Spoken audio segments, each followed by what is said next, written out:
دیکھیں حضور عقیدوں کی، یہ مسلم شریف کی حدیث ہے، نبی پاک منبر پہ بیٹھے فرمایا بھی یہ سورج گرہن اللہ کی قدرت ہے، یہ کسی کے فوت ہونے کی وجہ سے نہیں، غلطیاں ہو جاتی، ان غلطیوں کے بعد اپنے رب کریم کے ساتھ اپنے تعلق کو مضبوط کرنے کے لیے اللہ رسول نے جو ہمیں وظیفہ دیا اس کو استغفار کہتے ہیں۔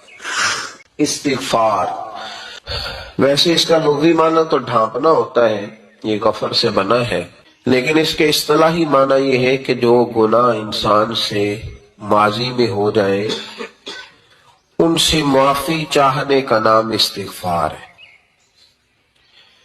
کچھ لوگ توبہ اور استغفار کا لفظ اکٹھا بولتے ہیں، لیکن توبہ کا معنی ہوتا ہے آئندہ گناہ نہ کرنے کا وعدہ کرنا، اور استغفار کا معنی ہوتا ہے پچھلے گناہوں سے اللہ کے حضور معافی مانگنا۔ اگرچہ مفہوم کے لحاظ سے یہ ہم معنی ہی بنتے ہیں، لیکن ان کا جو اصطلاحی مفہوم ہے وہ یہ ہے کہ جب آپ پچھلے گناہوں سے معافی مانگ رہے ہوتے ہیں تو اس کو استغفار کہتے ہیں۔ اللہ تعالیٰ نے اس استغفار کو بڑا پسند فرمایا، بڑا پسند فرمایا، اور یہ استغفار کے جملے مالی کو اتنے پسند آئے کہ اللہ نے نبی پاک علیہ السلام کو بھی حکم دیا، کہا محبوب آپ بھی میری بارگاہ میں استغفار کریں۔ اگرچہ حضور کا استغفار اس معنی میں نہیں ہے، بلکہ نبی پاک کا استغفار تو بلندی درجات کا معاملہ ہے، کیونکہ استغفار خود ایک عبادت ہے، تو یہ عبادت کرنے کا اللہ نے اپنے محبوب کو بھی ارشاد فرمایا۔ جب فتح مکہ ہوئی تو فرمایا اذا جاء نصر اللہ والفتح، جب اللہ کی مدد آئی تو پھر فتح نصیب ہوئی، وَرَأَيْتَ النَّاسَ يَدْخُلُونَ فِي دِينِ اللَّهِ أَفْوَاجًا، تو پھر آپ دیکھیں گے لوگوں کو، لوگ فوجوں کی فوجیں دین میں داخل ہو رہے، لوگ پہلے ایک ایک دو دو کر کے آیا کرتے تھے، تو اب فوجوں کی فوجیں آ رہی ہیں، تو یا اللہ ہم کیا کریں؟ تو رب کریم نے فرمایا محبوب فَسَبِّحْ بِحَمْدِ رَبِّكَ وَاسْتَغْفِرْ، اپنے رب کے لیے حمد کرو، تسبیح پڑھو اور استغفار کرو۔ کیا کرو؟ استغفار، معافی مانگو، اس کے حضور آہذاری کرو، استغفار کرو۔ معنی یہ ہوا کہ جب تو غلطی ہو جائے پھر بھی استغفار کرو، جب اللہ زیادہ نعمتیں دے پھر بھی استغفار کرو۔ ہمارے ہاں یہ ہوتا ہے کہ جب تو کوئی نقصان ہوتا ہے تو وہ اللہ کی طرف سے ہوتا ہے، نقصان ہو جائے تو کہتے ہیں اللہ کی مرضی تھی، اور فائدہ ہو جائے تو کہتے ہیں میں نے محنت ہی بڑی کی تھی، میری جدوجہد بڑی۔ ایک بچہ ایک دفعہ میرے پاس کہیں انٹرویو کے لیے جا رہا تھا تو دعا کرانے آیا، کہنے لگا میں نے وہاں جانا ہے، دعا کیجئے گا اللہ تعالیٰ کامیابی دے۔ میں نے دعا کی، کچھ اس کو پڑھنے کو بتایا، لیکن کامیاب نہ ہو سکا، لوٹ آیا۔ تو میں نے پوچھا کہ کیا بنا؟ کہنے لگا حضرت صاحب بس اللہ کی مرضی تھی، اللہ کی مرضی تھی۔ پھر ایک دفعہ گیا تو نہ اللہ کی مرضی تھی، تیسری دفعہ گیا کامیاب ہو گیا۔ تو بھئی اب کیا بنا؟ کہنے لگا جی جب میں داخل ہوا تو اس نے جاتے ہی مجھ سے پوچھا سب سے پہلا سوال یہ کہ تمہیں جنرل نالج کی بھی کچھ معلومات ہے یا شعبے کے آدمی ہو؟ تو میں نے کہا جناب پوچھئے۔ تو انہوں نے پاکستان کا حدود اربہ پوچھا تو میں نے فٹافٹ بتا دیا۔ پھر انہوں نے مجھ سے پوچھا کہ یہ جو مینار پاکستان ہے اس کی تجویز کس شخص نے دی تھی؟ تو میں نے فٹافٹ اس کا بھی نام بتا دیا۔ پھر شارٹ ہینڈ کے ایک دو سوالات اس نے کیے تو وہ بھی میں نے بتا دیے، تو الحمدللہ کامیاب ہو گیا۔ میں نے کہا بیٹے جب تو ناکام ہوا تھا تو اللہ کی مرضی تھی، اور کامیاب ہوا ہے تو میں لگا دیے، اب اللہ کی مرضی کدھر گئی؟ یہ اتنا بڑا نقص ہے انسانی فطرت کا، اتنی بڑی کمزوری ہے کہ معاذ اللہ تعالی ہم کمزوریاں قدرت کے کھاتے میں ڈال دیتے ہیں، اور ناکامیاں قدرت کے کھاتے میں، اور کامیابیاں کیا تماشا۔ حالانکہ ہونا یہ چاہیے تھا کہ جہاں انسان کمزور پڑے تو کہے میری غلطی تھی، میری غلطی تھی۔ صوفیاء یہ سبق دیتے ہیں، اللہ کے بندے یہ پیغام دیتے ہیں کہ جب تو کہیں ناکام ہو جائے تو سمجھ جائے تیری، اور جب تو کامیاب ہو جائے تو سمجھ لے اللہ راضی ہو گیا تھا، اللہ نے رحمت کر دی، اس نے فضل کیا۔ تو یاد رکھیں استغفار کئی چیزوں پہ استغفار ہوتا ہے، کئی چیزوں پہ، اور استغفار کا نفع ملتا ہے۔ کیا نفع ملتا ہے؟ وہ سورہ نوح کی آیت نمبر 10، 11 اور 12 میں اللہ نے بیان فرمایا کہ استغفار صرف گناہ سے معافی چاہنے کا نام نہیں، بلکہ استغفار کا تمہیں فائدہ ملے گا۔ کیا؟ رب فرماتے ہیں فَقُلْ تُسْتَغْفِرُوا رَبَّكُمْ، جب حضرت نوح کی قوم قحط کا شکار ہو گئی، آزمائشیں آ گئیں، تو آ کے حضرت نوح سے کہنے لگے اب ہم کیا کریں؟ تو کیا کہا حضرت نوح نے؟ فرمایا فَقُلْتُ اسْتَغْفِرُوا رَبَّكُمْ، آپ نے فرمایا اپنے رب سے استغفار کرو، اپنے رب سے۔ انہوں نے قحط کی بات کی، انہوں نے کہا کہ کھیتیاں اجڑ گئی ہیں، بارش نہیں ہو رہی، قحط کی بات کی۔ آپ نے کیا کہا؟ استغفار کرو، کیوں کہ انہو کان غفارا، بے شک اللہ بڑا ہی بخشنے والا۔ وہ کیا کرے گا؟ یرسل السماء علیکم مدرارا، وہ تم پر موسلا دار بارش برسائے گا۔ جب تم استغفار کرو گے تو اللہ موسلا دار بارش برسائے گا، وَيُمْدِدْكُمْ، اور وہ تمہاری مدد کرے گا۔ استغفار کرنے والے کی اللہ کیسے مدد کرے گا؟ بِأَمْوَالٍ وَبَنِينَ، تمہیں مال بھی عطا کرے گا اور بیٹے بھی عطا کرے گا، بارش بھی دے گا استغفار کرنے والے کو، اور مال اور اولاد سے اس کی مدد بھی کرے گا۔ وَيَجْعَلْ لَكُمْ جَنَّةٍ وَيَجْعَلْ لَكُمْ أَنْهَارًا، اللہ تمہیں جنت بھی عطا کرے گا اور تمہیں نہریں بھی عطا فرمائے گا، تمہارے لیے جنت بھی بنائے گا، انہار بھی بنائے گا۔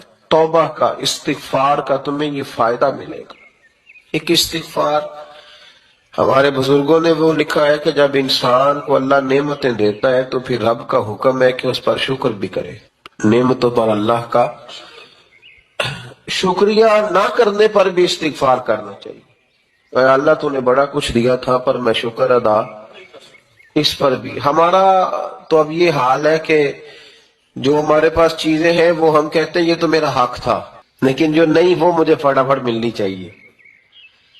مطلب اگر میرے پاس صحت ہے تو اس کو میں اپنا حق سمجھ لیتا ہوں کہ یہ تو میرا، یہ چونکہ ٹھیک ہے جی، یہ تو صحیح ہے، تندرستی ہے یہ تو ٹھیک ہے، لیکن کار کوئی نہیں، وہ ذرا مل جانی چاہیے۔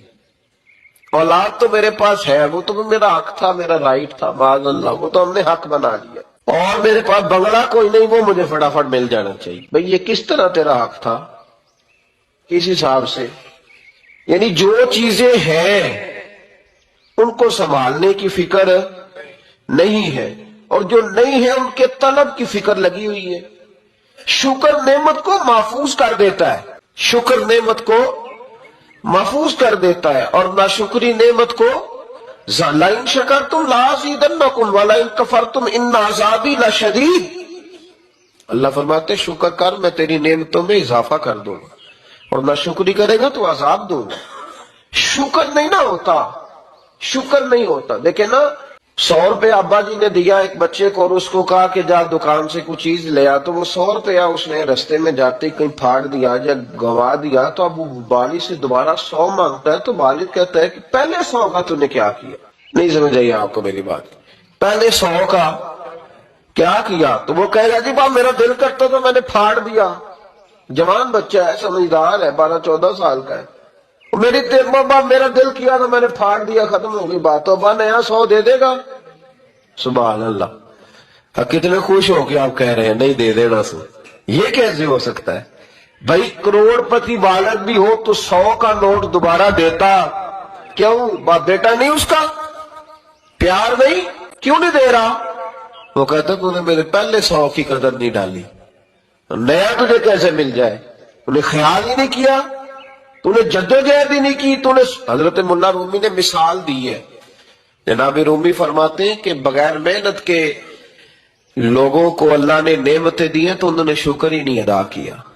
اندھے سے پوچھ آنکھ کی قدر کیا ہے، پوچھ اندھے سے، پوچھ معذور سے کہ ٹانگوں پہ چلنا کتنی بڑی نعمت ہے۔ کبھی پوچھ اس سے جس کا مکان تو ایک کنال میں ہے پر رونے والا بچہ کوئی بھی نہیں۔ پوچھ اس سے جس کی جیبیں دولتوں سے بھری ہوئی ہے پر کوئی نہیں کہتا کہ ابا 10 روپے دینا۔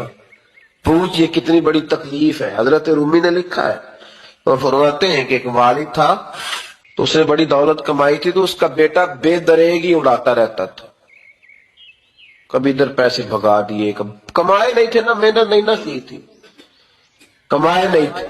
والد بڑا سمجھاتا تھا پر سمجھ نہیں آتی تھی۔ ایک دن اس کے ابا کے ذہن میں ایک بات آئی، وہ کہنے لگا بیٹے یار میں کنگال ہو گیا ہوں، اچانک حالات خراب ہو گئے، ایک آنا مجھے چاہیے، دوائی خریدنی ہے، کہیں سے لے کے آؤ۔ اس نے کہا ابا مسئلہ ہی کوئی نہیں، یار ہی بڑے ہیں، بہت سارے لوگوں کے ساتھ رات میں جاتا ہوں روٹی کھانے ہوٹل میں، کئی ہیں جو میرا انتظار کر رہے ہوتے ہیں، فیس بک والے اور جناب وہ سیلفی والے، بڑے سارے ہیں جو کہتے ہیں تیرے بغیر گزارا ہی نہیں، بڑے ہیں جو روز سویرے اٹھ کے پہلے مجھے السلام علیکم کا میسج کرتے ہیں، پھر اس کے بعد کسی اور سے، بڑے ہیں کوئی مسئلہ ہی نہیں۔ ایک کے پاس گیا، ایک آنا چاہیے، اس نے دے دیا، لا کے ابا کو دیا، تو ابا گھر کے اندر جو امیر لوگ ہوتے تھے گھر میں کنواں کھدوا لیتے تھے، ابا کنویں کے کنارے بیٹھا تھا، جب بیٹے نے آنا لا کے رکھا تو اس نے پانی میں پھینک دیا۔ اگلی صبح پھر کہا بیٹے ایک آنے کی ضرورت ہے، دوا خریدنی ہے، اس نے کہا مل جائے گا۔ 2 4 5 دوست ابھی ہیں بڑے مالدار، ان سے جا کے کہا، ایک سے آنا لایا، ابے نے پھر پھینک دیا، تیسرے دن بھی پھینک دیا، چوتھے دن بھی، یار اب ختم ہو گئے۔ کچھ آہستہ آہستہ دوستوں کو پتہ چل گیا کہ کنگال ہو گیا ہے، خبر پھیل جاتی ہے نا، اب بھوکا ہو گیا ہے۔ اب آہستہ آہستہ موبائل بند ہونے لگے، آہستہ آہستہ جو ہے وہ نمبر بلاک ہونے لگا، حالات بگڑ گئے۔ اب جب اسے پتا تھا کہ یار تو اب دروازہ کھٹکھٹاتا ہوں تو کہتے ہیں کہ اسے کہہ دو میں گھر نہیں، ابا نے تو آنا مانگنا ہے، اور میں بے دریغ دولت ابا کی اڑاتا رہا ہوں، اب یہ بھی نہیں کہہ سکتا کہ مجھے دیتا کوئی نہیں۔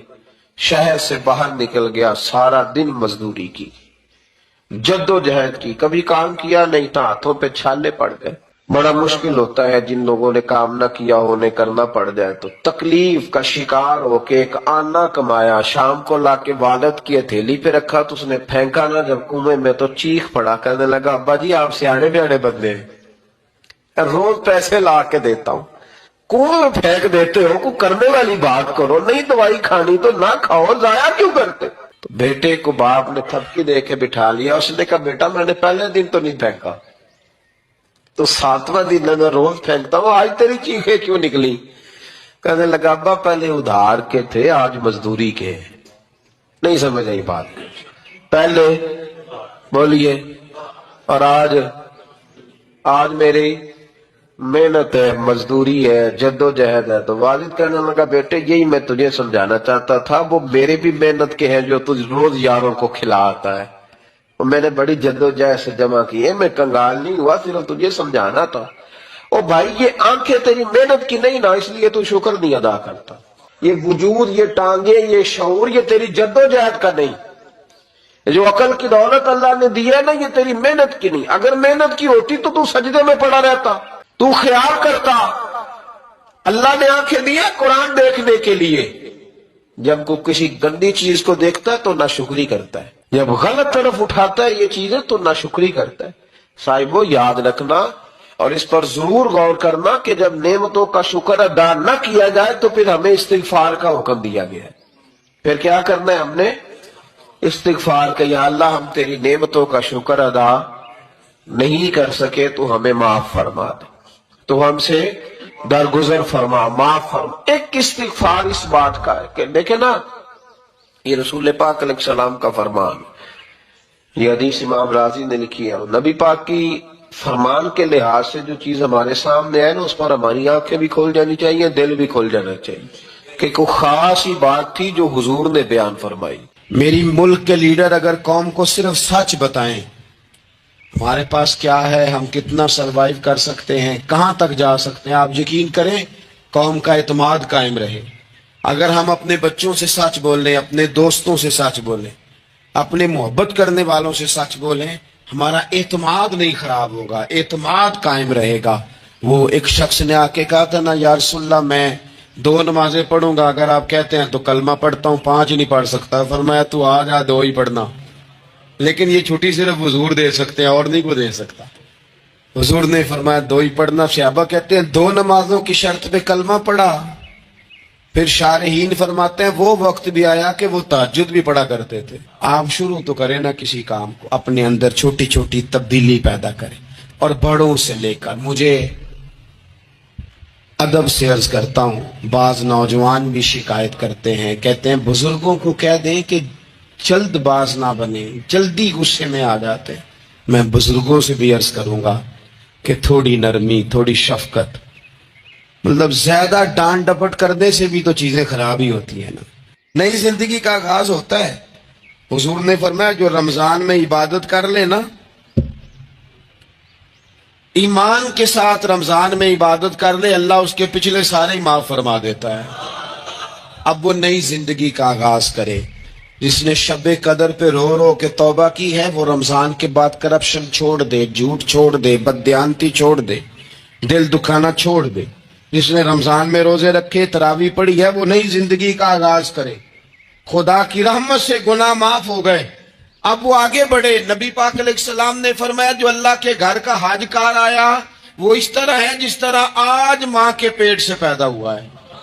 اب نئی زندگی کا آغاز کرے، اب وہ اپنی عادات میں تبدیلی لائے، اب وہ بدل جائے۔ میں کس درد سے یہ بات آپ سے کروں کہ 50 لاکھ مسلمان ہر سال حج کرتا ہے۔ اگر 25 لاکھ کا کردار بھی ٹھیک ہو جائے تو سال کا 25 لاکھ با کردار مسلمان اگر دنیا کو دیا جائے تو بتائیے امت مسلمہ کا سر کتنا اونچا ہوگا۔ لیکن ہمارا حال وہی ہے کہ حج بھی کیتی جاندے ہو تے لہو بھی پیتی جاندے۔